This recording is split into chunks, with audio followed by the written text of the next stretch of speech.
this is going to be very strange because it's honestly very interesting how a lot of people think that there is actually proof in Bible or Bible sugarines, shiver me timbers, and it's kind of crazy how people are not really decoding the occultism through the Wicca or the witchcraft or the sorcery that's being talked about through the spell casting.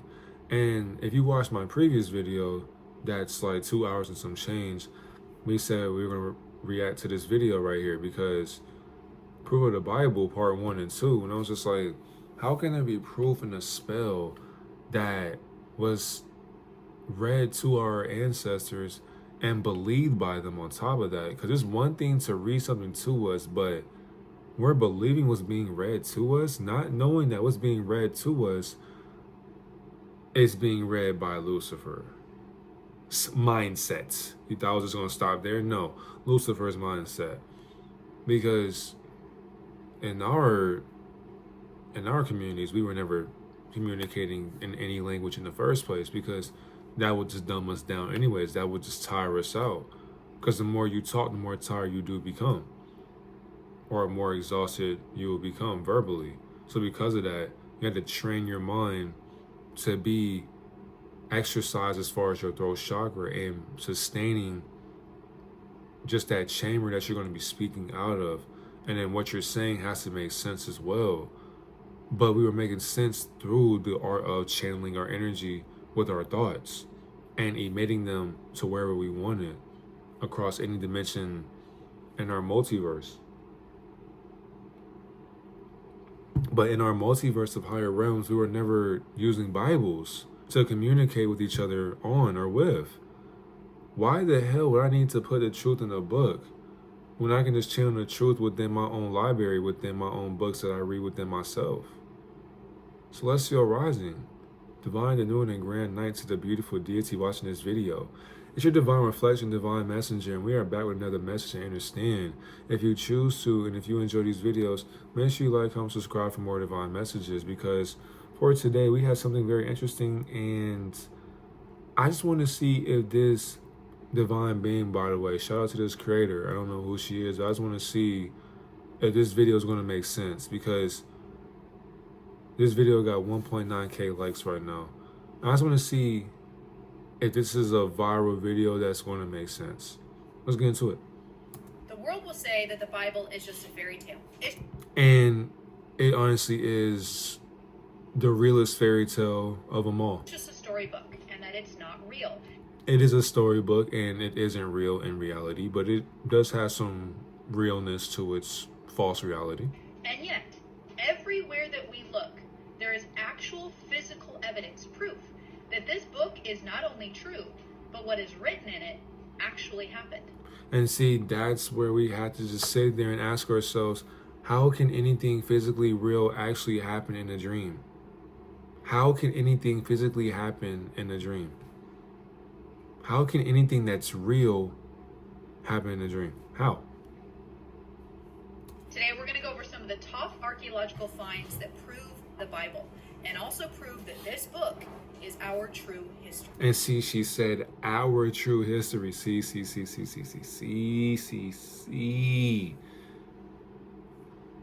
Our true history, for one. No offense to the 6 ether beings, but we gotta understand that, for one, her ancestors, her people, they as the watchers as well, because we were also watching our own people as well, but because for one, we had no pigmentation, but our history was placed into the Bible bullshit.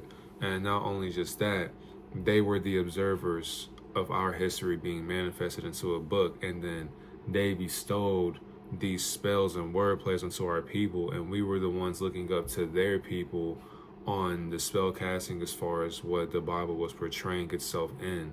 And we weren't able to contradict the difference between our languages because we were altered into listening to a language that we were basically beat up in whatever way that you want to interpret. But bug breaking came from somewhere, though. Starting off with one of the most recent from just 2. See, now we gotta also understand discernment. For one, early as Jesus' God inscription found. Why? Why in the fuck? Why in the hell? And November 19th, I remember this too, but why are y'all just now talking about a present artifact saying Jesus God inscription, arise in US? For one, this is neither right nor wrong, because technically speaking, Satan, Lucifer is God. But what God are we talking about? Because they're not still being honest. So therefore, humanity still is not going to be awakened. We will become awakened when we start wiping the fog and we start seeing earliest Satan is God inscription found. Now we can really see what the Dead Sea Scrolls were talking about, because we still only seeing small little increments of the truth. They're not giving us the full truth just yet. Months ago, we have the earliest Jesus is God inscription ever found outside the Bible. Now, the phrase God Jesus Christ that is found on this inscription, of course, confirms what the Bible teaches, that Jesus Christ is God himself. He is a part of the Trinity. So she's saying, she just said out of her own mouth, Satan is God and he's a part of the Trinity. And you may say, she didn't just say that. She just said that. She just used Jesus or Satan, or she just used Jesus to masquerade Satan's ego, because Jesus does not know that he's Jesus, and Satan does not know that he's Satan, and I don't believe in either or. And that he was sent to die for mankind. That's crazy. Think about that. Why would you send yourself to die for yourself? Because everything is the image of the Almighty Creator anyways, and if you're going to send your son down here to get crucified by your lower self, why would you do that? Why would you please your higher self to crucify your lower self? And the thing is too, don't question God. But just think about what you just said though. Himself, he is a part of the Trinity, and that he was sent to die for mankind. Why would you die for mankind though? For one, how can you die for mankind when you're infinite? On top of that, why would you die for mankind when you know mankind's default program? If you're the Almighty, why are you dying for sacrificial lambs when you know they're going to be sacrificed before they even born? This shit don't make sense already, and we're only 44 seconds in. That's what I be talking about. I do also find it interesting that this was found in Megiddo, which is the same valley that the Battle of Armageddon will be fought in. So it's will be fought in. Who? What do you mean will be? How do you fight in a title? Armageddon's not even a real thing. So what are we fighting over? Ignorance? If you're fighting in general, you're fighting over nothing but unconsciousness, because what the fuck are you fighting over besides yourself? almost like as we're entering into these last seconds of these last days that Jesus is declaring his triumph in that valley. And see how people keep on talking about Satan and Lucifer, because in Gematria, in our previous videos, we already put in Gematria, Lucifer and Jesus do add up together. But you see how people keep talking about Lucifer or Satan in this sense of how Lucifer is declaring his triumph in that valley? And this is what people like this, they'll look like this and then they'll masquerade a depiction of their truth, do this figment of what we know is not reality. I'm about to sneeze. And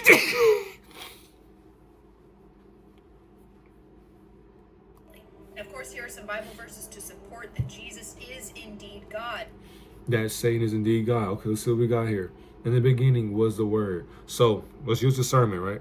In the beginning was the ignorance, and the ignorance was with ignorance, because for one, why would the Almighty call itself an ignorant title like this? So, and the ignorant was with ignorance, and the ignorant was ignorant. So the Word was ignorant. The Word was ignorant. In the beginning was the word of ignorance, and the word of ignorance was with ignorance or unconsciousness, and the ignorance was unconscious while being conscious with God. Satan said to them, because for one, why is the Almighty talking? Why would Elohim be talking to humanity? Why? We can just use Satan to do it. But then, if you're going to observe humanity, that means that you're not going to butt in. So what your lower self is doing, or the God this world is going to be doing. So the God this world can do whatever it wants. So if the Almighty's not talking, then who is? If the Almighty's not talking, then who is? Said to them, truly, truly, I say to you, before Abraham was, I am. Satan said to them, truly, truly, I say to you, before Abraham was, I am. Lucifer even told you, I and the Father are one. Unity, unified.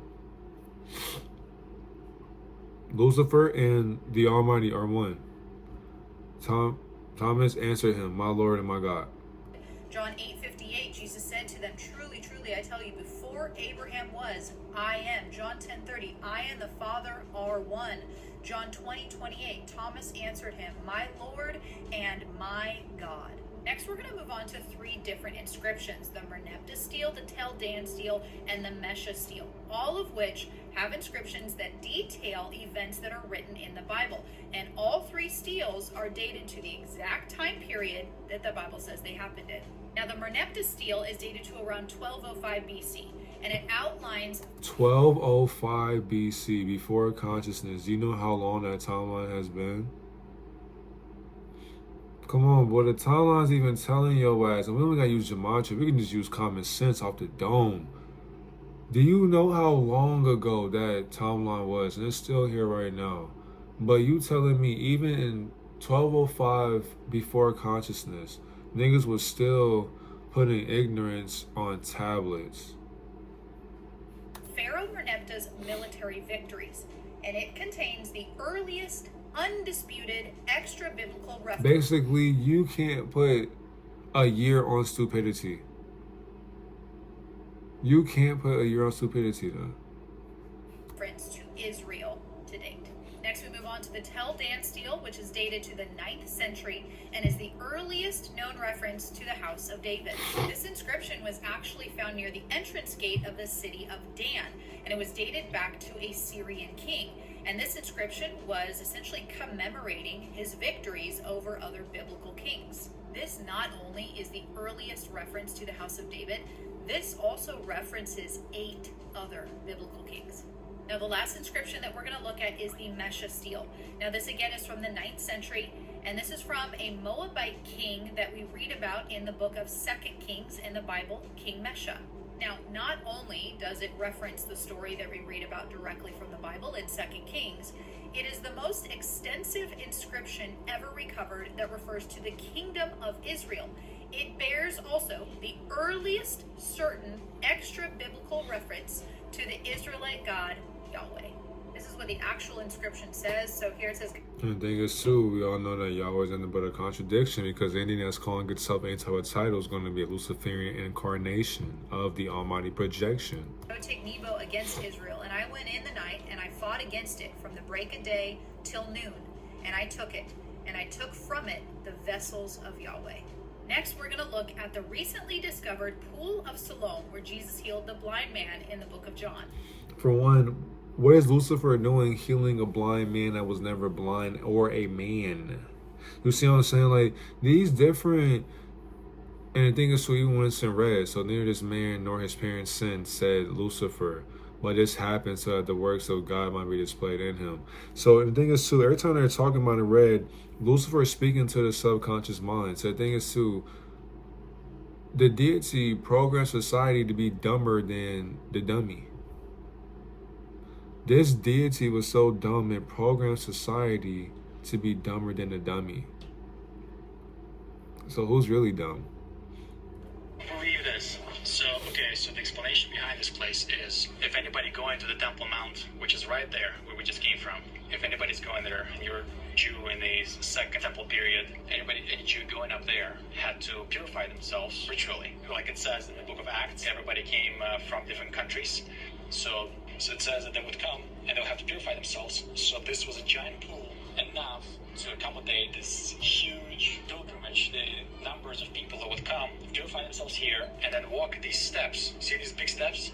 So there's supposed to be steps somewhere there going all the way up to the temple. And when it says that Paul stood at the steps, the preach when it says Jesus was at the steps, so this would be it. This is from the time of Jesus. So it's under the houses because you know how everything kind of built up on top, but they found those steps going all the way up, and then are excavating, clearing them, and building safety rails so no houses will collapse on you while you walk them. So tourists will be able to do this same route that Jesus would have done 1,000 years ago up the Temple Mount. They're doing it. The path of the pilgrims. Okay, we are walking on 2,000-year-old steps to the Temple Mount. This was the route used by pilgrims to ascend from the Siloam pool to the Temple Mount. The road was built on a grand scale and may have been dozens of meters wide. I don't think we're going to see this. Maybe it's just a small part of it. But I got goosebumps. This is amazing. you buy your lamb on your way up to sacrifice. Yeah. And they have all these shops. Look. But then it's just like, this is proof right here of how they treat us. This is what the Watchers do to our spirit. So, and think about this is why I say too, as far as like experiences, because on an ethereal perspective, we gotta think about too. For one, we are beyond the body. We are more than the body once you leave the body. So once you have an OBE, you'll be able to understand that for one, your ethereal energy, your astral body, your light spectrum, when you see yourself and you see your experiences, for one, I got goosebumps. this whole thing right here, we're already in this experiencing life and we're living in it, doing whatever we're doing. But in this lower physical dimension, we're watching the observers, the watchers, be infatuated with what we built, and then they're making a mockery out of it with a price tag on it for tourism. They call it tourism now. This is what they do to our property. This is how they treat our shit, and they call it proof in the Bible. This is amazing. You buy your lamb on your way up to sacrifice. And they have all these shops. Look. Wow. That's a cool. Here's a little bit better of a visual. Down here is where a pipe had actually burst that caused the initial excavations. Underneath the mess, they had noticed some steps. So they called in some archaeologists, they called in the Israel Antiquities Authority, and they began digging. And so they're currently in the process of uncovering this whole line of steps. So you and I can all visit it and walk the exact same steps that Jesus did up to the temple. Does that make any fucking sense to you? I'm just asking a question, by the way. The exact same steps that Lucifer did up the temple. The thing is too, somebody would say, I don't see Lucifer's name right there. Yeah, no shit. That's called enlightenment, nigga. I don't see Lucifer's name. I see Jesus. Why does he keep saying that? Can somebody comment below why he keeps saying that Lucifer's name is right here when it says Jesus? That's what happens when you're not above that veil. Because for one, why the fuck is consciousness walking up to a temple to worship itself? Why is consciousness subconsciously going up to a temple? What is Lucifer or Satan doing going up to a temple? What are you worshiping? What are you honoring? What are you praising? What are you idolizing besides yourself? The Tower of Siloam. On top of that, you can't even walk up the same steps consciousness did, because it never walked anyway. Do you remember in the Gospel of Luke chapter 13, Jesus speaks about a Tower of Siloam that collapsed, killing 18 people. Now, he mentions it for theological and spiritual reasons, but as an archaeologist, I'm asking, can we spot that? Yeah. And guess what? Some archaeologist, Nachshon Santon, from the City of David excavation, just came up with a proposal that next to the famous pool of Siloam, there are indeed remains, foundations of a tower from Hellenistic times that had to be remodeled in early Roman times, meaning it was destroyed in the middle, just as Luke says, just as the Gospel of Luke records. Now, because I could not fit all of this in one video, head over to part 2 for my absolute favorites. We'll have proof of the Exodus, including parting of the Red Sea. We'll have the split rock where God poured out water in the middle of the wilderness for the Israelites. We'll have the burnt mountaintop for Mount Sinai, Sodom and Gomorrah, and we'll have, of course, my absolute favorite, Noah's Ark. Nah, you ain't getting off the hook. Hell nah. What the fuck was that? There was no proof. going to jump right back into the Exodus. Because, and this is not to, because I mean, if I mention it, I'm going to contradict myself. Okay, this is not to, damn, I want to uplift her. I really do. But when people unconsciously are wanting to be right so bad, it strikes the contradiction nerve in me. And it starts wiggling. It starts wagging, saying, can I please go fetch the treat called truth? And then as I throw that treat, my ego starts doing backflips, saying, I want more. Give me more truth. And then I say, I'll get some when you become a good boy. So it's like she's making it too easy, because she has not provided any proof yet of the Bible shit. My fault. Bible. I haven't heard or seen any proof, but mockeries. I just keep seeing mockeries of my people. Let's get into it. And everybody's pretty familiar with this story, right? Where Moses led the Israelites out of Egyptian bondage. Oh. This is how I know we still have not awakened yet. How you know society has shifted? When we start calling this nigga who he really is. When niggas say where Lucifer led the carbonated copies or beings out of the Egyptian bondage, out of their bondage. So Lucifer led carbonated beings out of Egyptian bondage, out of our own enslavement. And the thing is, when this nigga did that, we still ran into more enslavement. And he led them into the promised land. And that's how you know we not awakened. She said the promised land. Where the promised land at? Because I ain't gonna lie, the land that I was promised, I still have not acquired yet. Have you acquired that land that was promised? Because what's the promised land when we ain't promised no land? We read about this story from 4 books in the Bible: Exodus, Leviticus, Numbers, and Deuteronomy. And in the process of freeing the Israelites out of slavery, there were a lot of events that transpired, including the parting of the Red Sea, water being poured out from a split rock in the middle of the wilderness, fire being rained down from heaven, and much more. But is there any proof? So let's look a little bit at this story before we look at the proof. So this is in Exodus 14. Here we are in verse 16. God is talking to Moses here. He says, raise your staff and stretch out your hand over the sea to divide the water so that the Israelites can go through the sea on... Moses answered the people, do not be afraid, stand firm, you will see the deliverance the Lord will bring you today. Okay, understand. Let's use quick discernment, because we don't need to even take time out of our day to even go over this. It's just amazing how this shit goes viral, but the truth doesn't. Moses answered the people.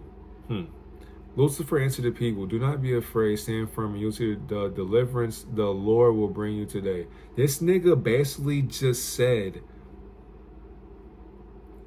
Lucifer answered the people, do not be afraid, stand firm, and you'll see the deliverance the Lord will bring you today. So Moses basically called himself the Lord. And niggas is not really seeing what he really saying, or what the deity's saying. The Egyptians you see today, you will never see again. That nigga just lied. The Lord, because for one, they never existed. The Lord will fight for you. That's cap. Because the fight that he was fighting led us into fighting ourselves. You need only to be still. Even when we're still, we still moving around. Raise your staff and stretch out your hand over the sea to divide the water so that the Israelites can go through the sea on dry ground. I will harden the hearts of the Egyptians so that they will go in after them. And I will... So... Then the Lord said to Moses, why are you crying out to me today? Let's move on. The Lord created Egyptians to sacrifice him. What kind of God is that? I will harden the hearts of the Egyptians so that they will go in after them. And I will gain glory through Pharaoh and all his army, through his chariots and his horsemen. The Egyptians will know that I am the Lord when I gain glory through Pharaoh, his chariots, and his horsemen. Dry ground. I will harden the hearts of the Egyptians so that they will go in after them. And I will gain glory through Pharaoh and all his army, through his chariots and his horsemen.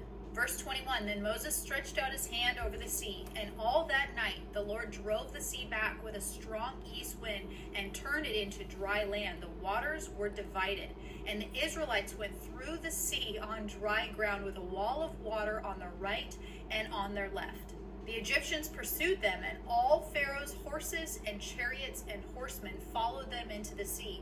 During the last watch of the night, the Lord looked down from the pillar of fire and cloud at the Egyptian army and threw it into confusion. He jammed the wheels of the chariot so that they had difficulty driving. And the Egyptians said, let's get away from the Israelites. The Lord is fighting for them against Egypt. Now, is there any proof of this crossing? Why, yes, there is. So not only do we have... And the thing is, too, it's like control opposition, fighting control opposition into letting the bait go.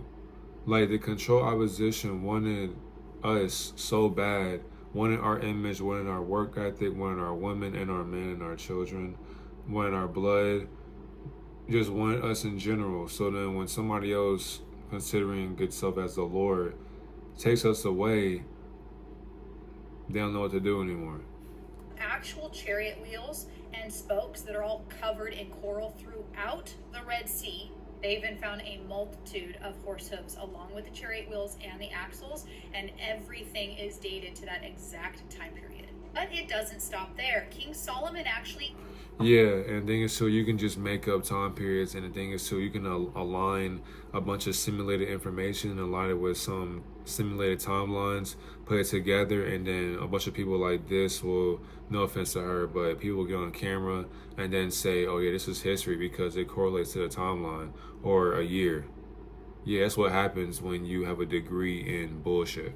Erected 2 pillars at the Red Sea commemorating this crossing. We see reference to this in Isaiah 19:19, and up at the top on the columns themselves, the Hebrew words Mizraim, which means Egypt, death, water, Pharaoh, Edom, Yahweh, and Solomon were all on the column. But we're still not done yet. There's actually proof of the pillar of fire. And if you're familiar with what happens when sand is superheated and becomes like glass, well, you have exactly that right here on the shoreline of the Red Sea where the crossing happened. And it looks like some sort of magma that's hardened out, but this is melted sand. And when he elevates the camera and moves it around, you're going to see some really fascinating scenery. Let's skip forward a little bit right here. Check this out. This looks like wet sand at first. Look at this rock fused into this, looks like melted sand right here. And you can even see here, this looks like gravel, but it's packed tight, solid together, one piece like concrete, like it's been paved. And it has not been paved. And this looks like a little puddle of water. It's not. This is solid like glass. It's a smooth sheet of glass, pretty much. It's not ice. And there's a stone right here that's been fused into this back when this happened. Amazing. And it takes about 3,000 degrees or more to melt that sand. And it's evenly melted. You can almost see like footprints. There's stones infused in this melted sand. This is amazing. You don't hear about it.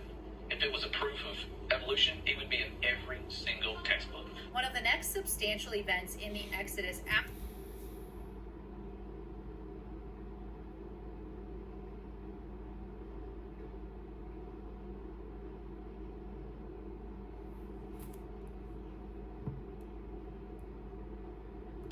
this is amazing. You don't hear about it. If it was a proof of evolution, it would be in every single textbook. one of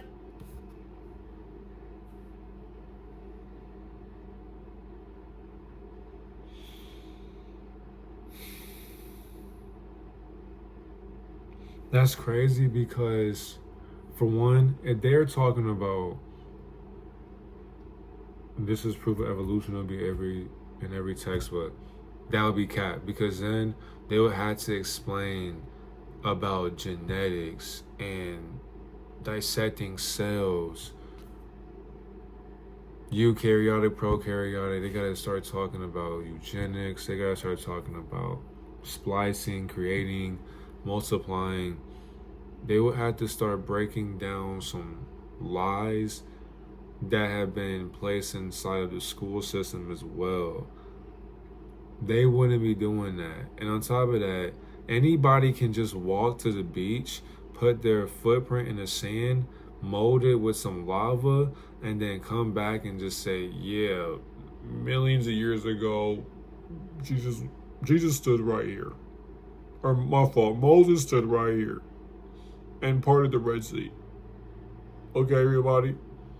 Niggas is paying for this. The next substantial events in the Exodus after the Red Sea crossing is the split rock at Horeb, where God provided water in the middle of the wilderness for the Israelites. The Lord answered Moses, "Go out in front of the people, take with you some of the elders of Israel, and take in your hand the staff with which you struck the Nile. And go, I will stand there before you by the rock at Horeb. Strike the rock, and water will come out of it for the people to drink." So Moses did this in the sight of the elders of Israel. What a peaceful day, guys. We're here at the base, the western side of the Jebel Allah's range. At this site, But wait a minute. Okay, so now they're at this site. As a matter of fact, we have this big split rock that's on a 70-foot or so hill. The rock itself is about 70 feet tall. It has a big split through it. And we know in the Bible that the last stop before they get to Mount Sinai was Rephidim, and that this was the area that they fought the Amalekites. Water came out of the rock, and Jethro showed up with Moses' family. To go and touch that rock. Oh my gosh. Also in this area on Mount I mean, I ain't gonna say nothing on that, but there would be no water coming out. So it's just like, if you were to go and try to do the exact same thing, what's the difference? You said I was made in God's image. Why can't I make water come from that rock? Why? How come that deity hasn't came back and did that exact same thing for my people right now? If there was somebody who was homeless out there who needed water or food, why can't a deity come down and bring fish from the sky and water from a rock that they were just showing? But that exact same rock is in the Bible, and people believe it. So who really bullshitting? The Bible or reality? Sinai is a burnt mountaintop where God descended with fire, where he gave Moses the 10 Commandments. And right at So the Almighty gave Lucifer the 10 Commandments that Lucifer would never follow. the base of that mountaintop, which is the only burnt mountaintop in the entire area, by the way, there is a spot where they theorize the golden calf was worshipped, and it even has drawings all over it to signify what they did there. Moving right along, most of us are very familiar with the story of Sodom and Gomorrah, where the Lord rained down sulfur balls. But again, is there any proof? Well, of course there is, because the Bible is true. And the thing is, too, I do believe in the idol worship. That one to me has some accuracy. As far as like when she showed a picture of the calf on the rock being carved in there on the side, I feel like our people till this day, I mean, there's no difference. Motherfuckers is voting for presidents and shit. People are listening to their teacher teach them about things that they wouldn't even teach their own kids at home. People listening to sellouts. It's just like a lot of shit going on. So I can believe that, because our people will worship anything. It's in our gene anyway. So I believe that we were worshiping golden calves, which is honestly fucking crazy to me. So in the exact area the Sodom and Gomorrah would have been located, we find a complete ashy layer just beneath the surface. In this ashy layer, there is warped human bones and burnt pottery. And in this area, we also find a very large cemetery consisting of about 500,000 people. But then just because you say that there was burnt bones in there and shit like that, whatever the case may be, doesn't mean it's accurate, because motherfuckers have never been in there and seen that shit. So somebody under these comment sections can be like, bro, that's some great information, it's accurate. But it's like, niggas don't ever sit there and say, where's the proof of that? Like, you're saying that they walked in there, or hold on. And in this area, we also ashy layer. there is warped human bones and burnt pottery. Warped human bones and burnt pottery. I mean, how do we know that? You're saying that, but how do we know that? Just so, because an archaeologist said that. Archaeologists. And in this area, we also find a very large cemetery consisting of about 500,000 people. Yeah. In these graves, you will also find the warped bones, which led archaeologists to conclude that this was indeed a natural event. And of course, last but not least, we find 100% pure sulfur bowls all over the area. And last but not least, my absolute favorite, Noah's. How do we know that's 100%? Like, nothing is really definite, per se. And if it is accurate, so be it. But it's just like, there's always a contradiction to anything and everything. And it doesn't mean, and for one, if that is accurate, that means that for one, the bullshit's more accurate now. Because where's that water? I want that water from that rock to come out. That man that was blind, we got many blind people out here. If you line up 1,000 people and I ask them, are they blind? They say yes. When will they get healed? Why do they have to pay for a cure?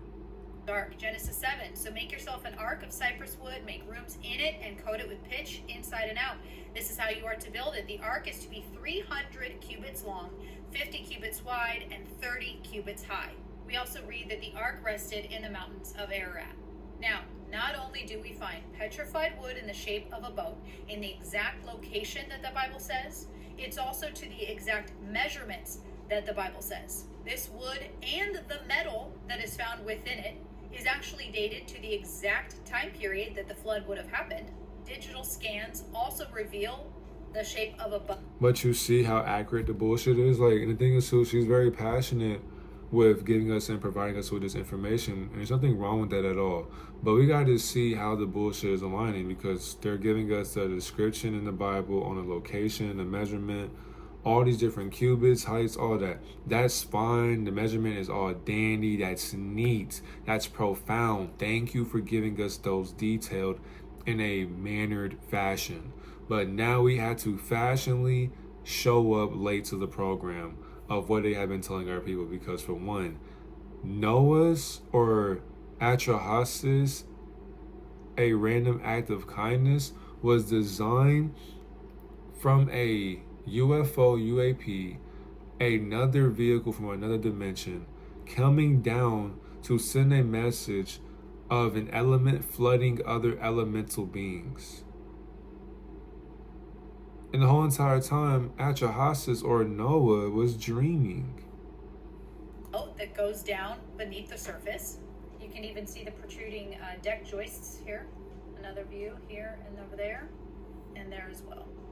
Radar scans also reveal that there are chambers beneath the surface, and there are 90-degree angles, there are cross angles. It is a boat. You can also see here where they mapped out where all the metal is on here to hold it all together. Also, fossilized marine life all over the area, fossilized rivets. We have proof of the pitch, even the glue that Noah used to put the ark together. And to top it all off, there's even ancient anchor stones. And the thing is, somebody's gonna say, well, I keep seeing proof. She's providing a lot of proof. What do you got to say? Well, yeah, I'm agreeing with her as well. I'm pretty sure there is Luciferian proof because it's physical. Duh. Yeah. I mean, Lucifer has a bunch of proof to show us in the physical reality of a hologram. I do believe so, yeah. But spiritually, I'm not even watching this video, nor am I even talking, nor am I even making a video, nor did she teach me anything. Because for one, none of this shit ever existed in the first place. All over the area. Now, I know for most of the world, the Bible is just a storybook. It's just a fairy tale. It's not real. But yet, everywhere that we look, all over the entire world, there is actual physical proof of the stories that are written. And I know how most people want to... There are actual physical proofs of the stories that are written. Well, no shit. If you were enlightenment, I'm sure you would align astral physical scripts into the 3D simulation to correlate them for humanity to manifest into a topic to gossip about. Take one or two or even a few of these stories and just blow it off and say that scholars have debunked it. But I would challenge them and ask, at what point do all of these things stop being coincidence? At what point are they going to realize that they are looking at the proof that they constantly ask for? Yeah, no, that is very correct. Yeah, the proof that people are asking for in these different tablets or these different artifacts in life. Yeah, so Lucifer did walk those paths, and he struck them, sacrificed in them, laughed, he joked, all of that. They were calling him Jesus, and he never considered himself to be, but he just said, fuck it. He never stopped them from saying it. But he was just that conscious anyway. So who's going to stop him? But either way it goes, I just want us to understand how deep discernment gets when people are not willing to actually tell the truth. People are so fixated on talking about things that they have learned, and they're not actually willing to teach people things what they spiritually learned, only what they physically have looked up. But everything that we look up is still physical simulated information. So spiritually, intuitively, I wasn't feeling that Bible proof, because I didn't see any type of proof of my own people. All I kept seeing was mockeries of the truth being covered up so that more lies of Luciferianism can be unfolded for the masses to keep believing. So when will the truth of this Bible bullshit come out to reveal what my people actually went through? Have a great day, Divine Reflection.